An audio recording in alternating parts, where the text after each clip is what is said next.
Yeah, well, usually what happens is if you're pushing someone, say, but this is in a listening sort of way, it's like, what do you want? Why do you want that?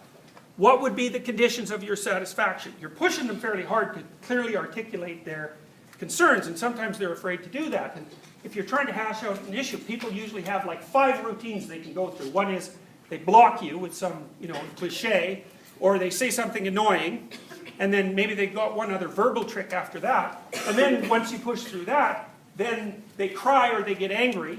And if you still don't stop, then they stomp off.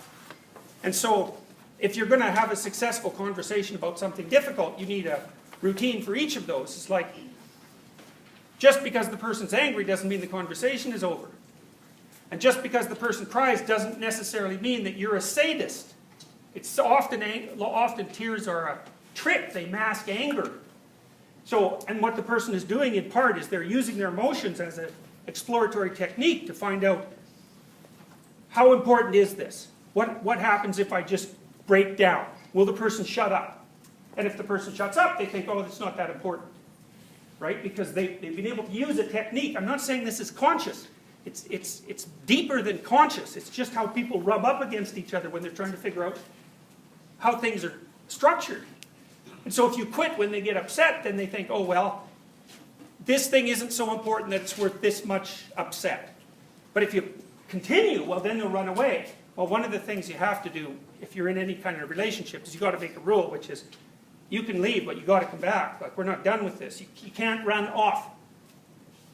Because it's breaking the contract of the conversation. You've got to stay and hash it out. So, okay, now I'm going to read you some of the things that Rogers talked about. All right, so one of the things he talked about is this idea called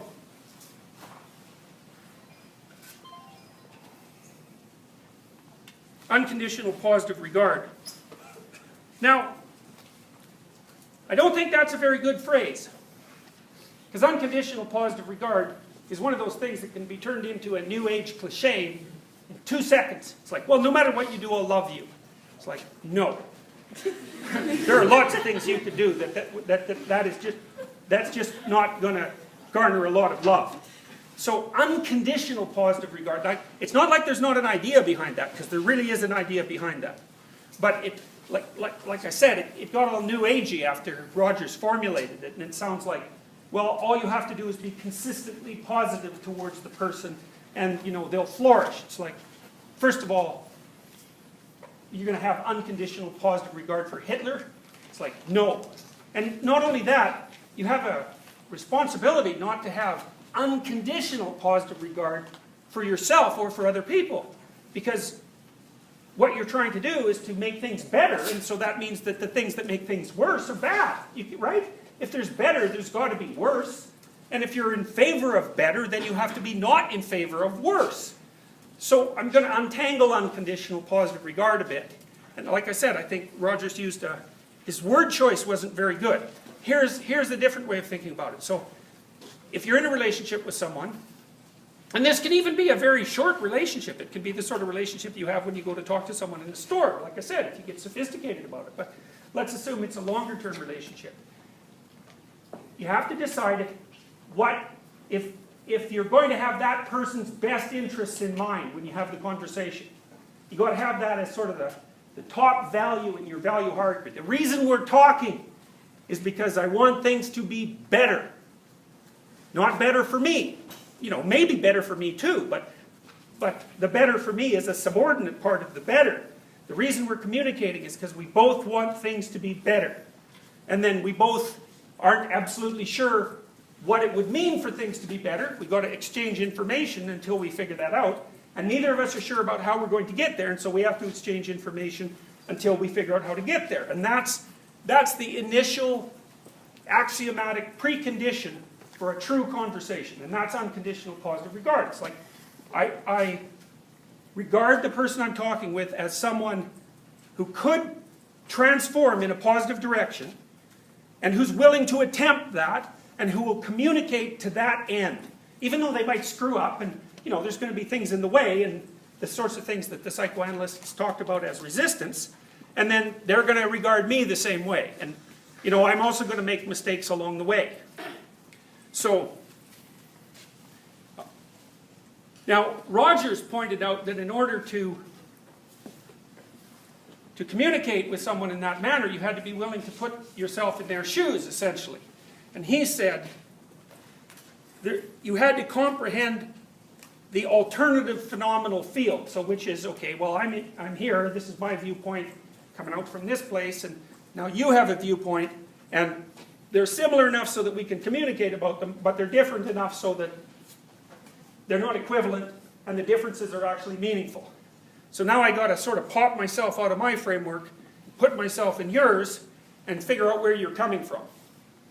And that's the goal of the conversation. So sometimes that can even help you figure out where you're coming from. You know, because you can say, well, it looks to me like you're really angry. And the person will say, well, no, I'm sad. It's like, well, they're all red, eh?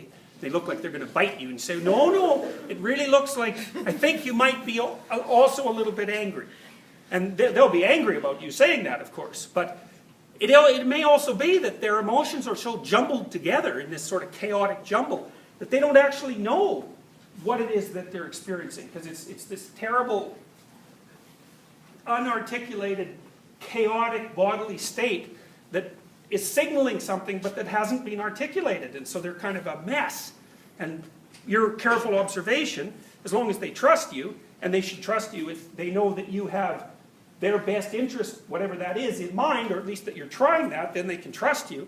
And then you can help them clarify what it is that they're feeling, you know, what's sort of coming up from the body, and what that's associated with, and what they'd like to do with it. Rogers says, real communication occurs, and the evaluative tendency avoided, when we listen with understanding. Now, the evaluative tendency he's talking about is, well, let's simplify this a little bit. Let's say I'm radically left-wing and I'm talking to someone who's radically right-wing. And we start talking about something like income distribution. And the right-wing person says, well, let's say the left-wing person says, well, there's all these people at the bottom and they don't have a lot of money. And a lot of the reason that they're there is because, you know, they've encountered very, very harsh circumstances, or maybe they have an illness or something like that. And, you know, there's a real distribution of intelligence, and so lots of times people are at the bottom because they just don't have the cognitive resources to climb. And the right-winger goes, rubbish, rubbish. The reason that they're at the bottom is because, you know, they don't work hard enough and they don't take any care with their long-term thinking.